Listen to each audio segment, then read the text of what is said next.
Magandang tanghali po. Oras na para sa may init na balita. Balik EDSA na po ang Highway Patrol Group para tumulong sa pagmamando ng daloy ng trapiko. Matapos masita at palisin ang mga iligal na nakaparadang sasakyan at mga nagtitinda, kapansin-pansin na agad ang pagluwag ng daloy ng trapiko sa may EDSA Balintawak. May ulat on the spot si Mark Salazar. Mark? Hi, Javi. Rafi, Connie. Dahil sa nandiyan na nga yung Highway Patrol Group sa Balintawak kanina, buong umaga, pati yung rush hour, maluwag yung daloy ng trapiko dahil porket nandiyan yung HPG, ay di wala yung mga road obstruction, yung mga illegally parked vehicle, yung mga halos mag-terminal lang nagsasakay at nagbababa, wala ngayon dyan. Yung mga manininda, yung mga illegal vendors, yung mga ambulant vendors na sumasakop na sa kalsada, hindi mo rin makikita. At saka inayos nila yung sidewalk na dadaanan ng mga tao. Kaya lang ang problema, di ba sinakasanayan ng mga pedestrian, doon pa rin sila dumadaan doon sa kalsada. Kaya sila gamit yung megaphone, yung Highway Patrol Group, pinapaalalahanan ng lahat na huwag dadaan doon sa kalsada dahil na maliban sa delikado ay kumakain din sila ng espasyo ng kalsada. At ganun pa rin, makikita mo pa rin yung mga kahit bibakod na yung kalsada, highway itong EDSA Balintawak na ito, pero marami pa rin tumatawid na nagpapabagal din sa daloy ng trapiko at napakadelikado para sa mga pedestrian na yun. Kaya napakarami kanina yung nasita na tumatawid pa rin doon sa highway na yun kahit mabilis yung daloy ng trapiko, daloy ng mga sasakyan. Sabi ng HPG, 2 shifting yung kanila patutupad dyan, mula 5 a.m. hanggang 2 p.m. yung unang shift ng mga Highway Patrol Group na magbabantay sa Balintawak area at susundan naman ng 2 p.m. to 11 p.m. Yung 11 p.m. hanggang 5 a.m. nasa ibang area sila.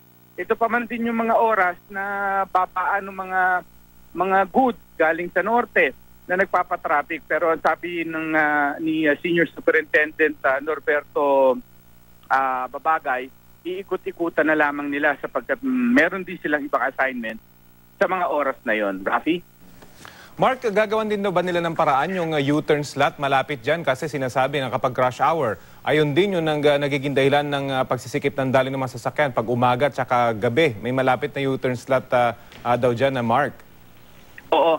Hindi naman nila sinasabing isasara nila yung U-turn slot na yan, pero kanina mapapansin mo rin na binabantayan nila yon para to make sure na yung mga mag-U-turn ay hindi mag-swerving, nasa tamang lane nila. Sapagkat itong mga U-turn slots na ito, mahalaga rin naman kasing daanan ng mga patawid ng south side at north side ng Balintawak. Pinag-aaralan pa nila yan, tinitingnan nila yung daloy ng trapiko, pero kanina hindi mo makikita ang problema yan. Bagamat dahil yan ay binabantayan kasi nila. So napakahalaga kasi yung enforcement. Yung hindi sali-salibat yung mga sasakyan na may mag-U-turn, may didiretso, nang walang nag-guide sa kanila. Kaya mahalaga yung presence ng Highway Patrol Group sa area na yon. And any other U-turn for that matter. Oh, Mark, nabanggit mo rin yung mga tumatawid dyan sa may EDSA mismo. Dati kasi, hindi ba, may bakod dyan? May balak ba silang ibalik yon para talaga mapigilan na yung mga patuloy pa rin tumatawid dyan kahit na may tamang tawiran naman? May overpass naman doon sa tapat mismo ng Balintawak Market. Pero at saka yung bakod na sinasabi mo nandun pa rin, Rafi, yung chicken wire. Kaya lang chicken wire na yon ay mataas lang ng konti sa balikat ko. Kaya kanina yung nakita namin mga bata, 4 grupo na bata na inakyat pa rin yun at tumawid. Napakalaki naman nung karato lang nakalagay ito na bawal tumawid, nakamamatay.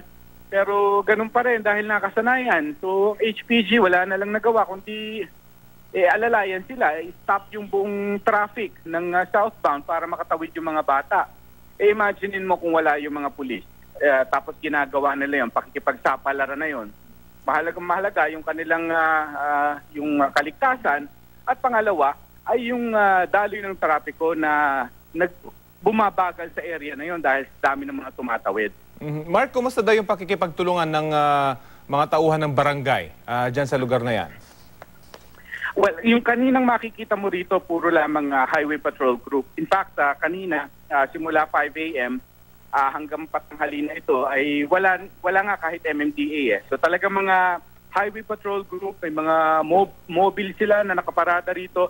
Sila yung mismong nagbabantay, Rafi. Pero hindi ba nila itatap itong mga tauhan ng barangay para kapag umalis itong mga taga-HPG, meron namang papalit at sana mag-enforce.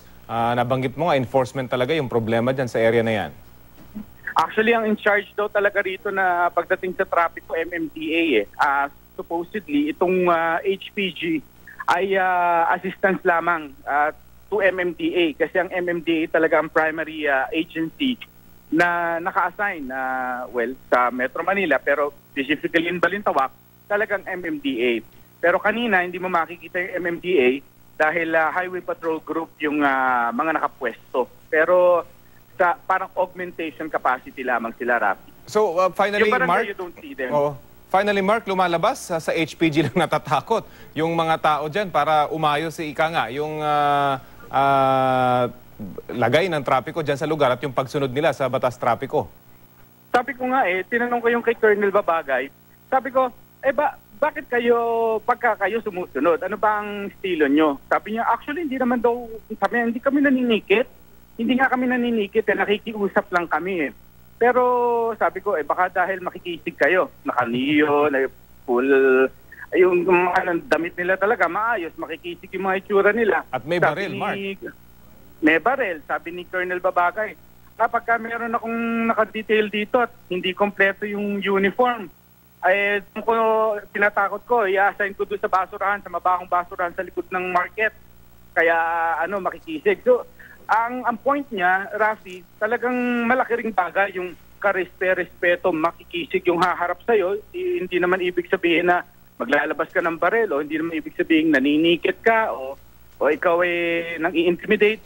It doesn't have to be that way. Dahil ang sinasabi niya, basta karespeto ang tindig ninyo sa kalsada, i-respeto kayo. Ganun yung kanyang observation sa pattern ng pag-iisip ng mga motorista. Well, sana nga masolusyonan na yung napakatagal ng problema dyan sa lugar na yan pagdating sa daloy ng trapiko. Maraming salamat sa iyo, Mark Salazar.